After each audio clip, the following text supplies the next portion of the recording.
tales of the yokai may be ancient, but they still resonate today, reminding us of the beauty and terror that exists in our world.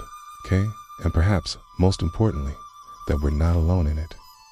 From the cherry blossom-filled valleys to the mist-shrouded mountains, we journey to Japan to discover the world of yokai, the mischievous, terrifying, and sometimes benevolent spirits of Japanese folklore.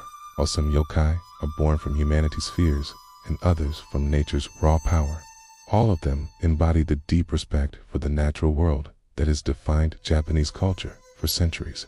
Today, we'll meet 3 such creatures whose stories serve as both cautionary tales and windows into the rich tapestry of Japanese folklore.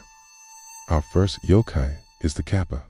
In the tranquil waters of rivers and lakes across Japan, there lived a race of mischievous water imps known as kappa, with their distinctive green faces, webbed hands and feet, sharp claws, and turtle-like shells. These humanoid creatures were known for their playful, yet sometimes dangerous nature. Their love of cucumbers was legendary, and they could often be found munching on these crunchy vegetables after a hard day of playing tricks on unsuspecting humans. But don't let their seemingly cute appearance and love of cucumbers fool you. The kappa were notorious for their pranks, which ranged from the mildly annoying to the downright deadly. They had an affinity for pulling boats and swimmers into the water and drowning them, and they particularly enjoyed tormenting young children. One moment they might be frolicking with humans, and the next they could turn nasty, showing their true colors and causing all sorts of trouble.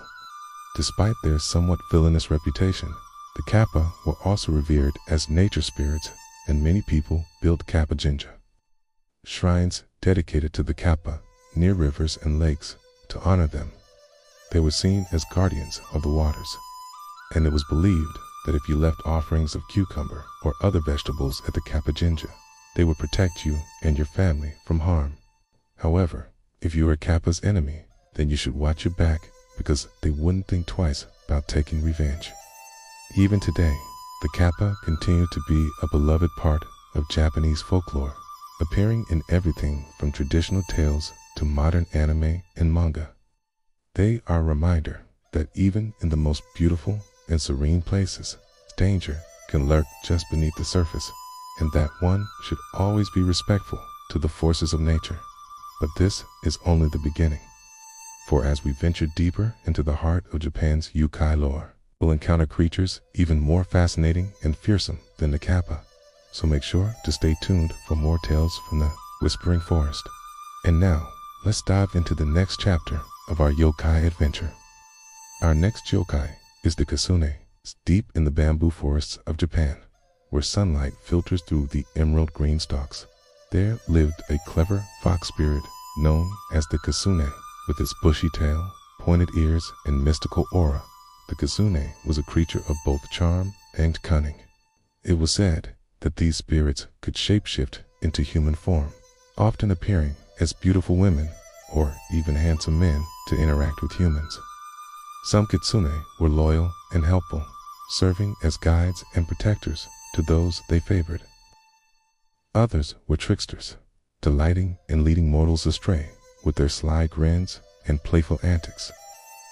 One particular kitsune was famed for its intelligence and magical abilities, with several tails trailing behind its lithe form. It was a sign of the kitsune's wisdom and power. This yokai was no ordinary fox. It could control the elements, heal the sick, and even read minds. Its vast knowledge and power made it a formidable force to be reckoned with, and mortals often sought out its wisdom and guidance. However, the kitsune was not above playing pranks on unsuspecting humans. With a flick of its bushy tail, it could conjure illusions that led travelers astray or cause havoc in the lives of those who crossed its path. But perhaps the most intriguing aspect of the kitsune was its ability to possess humans, either to grant extraordinary powers or drive them to madness. Those who were chosen by a kitsune for possession were forever changed, becoming vessels for the fox spirit's power and influence. Whether the kitsune's intentions were benevolent or malevolent, one thing was certain: mortals were never truly safe from the wiles of these enigmatic fox spirits. As our journey through the Whispering Forest continues, we'll meet even more yokai that blurred the line between fantasy and reality. Each new encounter will bring us closer to understanding the profound impact these spirits have had on Japanese culture and society. But for now, let's turn our attention to another fascinating chapter in the lore of yokai. Our final yokai is Urashima Taro. Once upon a time, in the peaceful countryside of Japan, there lived a poor fisherman named Urashima Taro. He worked tirelessly to provide for his family, but his nets always came back empty, leaving them struggling to survive. One day, while mending his broken fishing boat, Urashima Taro heard the cries of a distressed turtle. Without hesitation, he jumped into the sea to rescue it from certain death. When he pulled the turtle out of the water, it turned into a beautiful woman who was immensely grateful for his kindness. As a token of her appreciation, she offered him a magical pearl and promised to grant him a wish. Not knowing what to ask for, he declined her offer, but the turtle insisted, reminding him that she was only too happy to help. Finally, he thought of his aging parents and wished for them to be restored to their youth, so they could enjoy their golden years in good health. His wish was immediately granted, and his parents were transformed back into their youthful selves. Overjoyed, Urashima Taro returned home to share the good news with his family.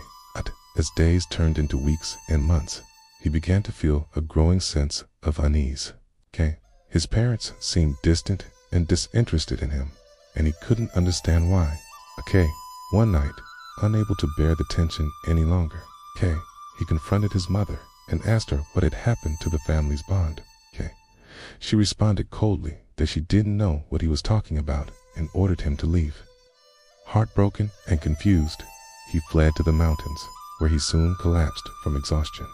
As he lay there, weak and hopeless, he heard the sound of drums and singing in the distance. Curious, he followed the music until he came across a magnificent palace filled with laughter and cheer. Eager to escape his troubles, he slipped inside unnoticed. To his amazement, the palace was filled with every luxury imaginable. There were delicious foods, beautiful gardens, and kind people everywhere.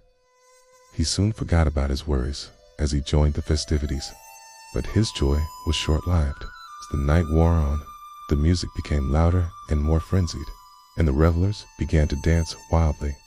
Unable to understand what was happening, Urashima Taro tried to leave, but found that the palace doors were now locked and guarded by fierce warriors.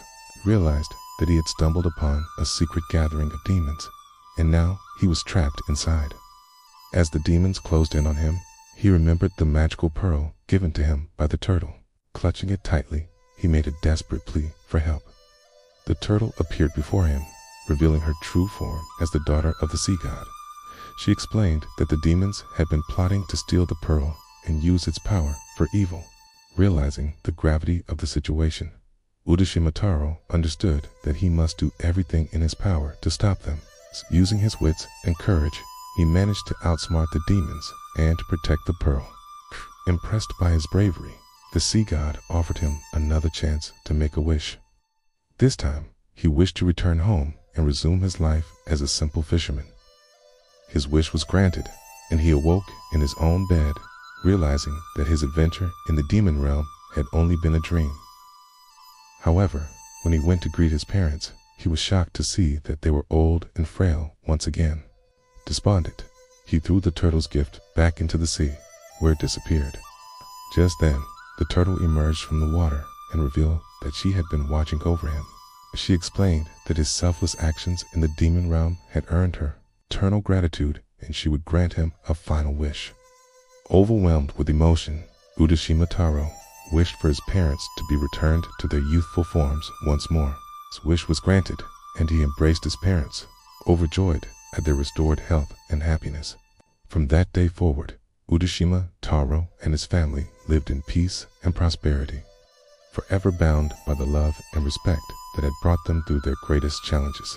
As our journey through the Whispering Forest draws to a close, we are left with a profound sense of wonder and respect for the rich cultural heritage of Japan.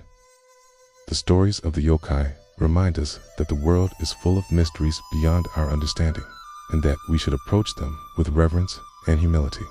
Thank you for joining us on this adventure. And may the spirit of curiosity and exploration guide you in all your future endeavors.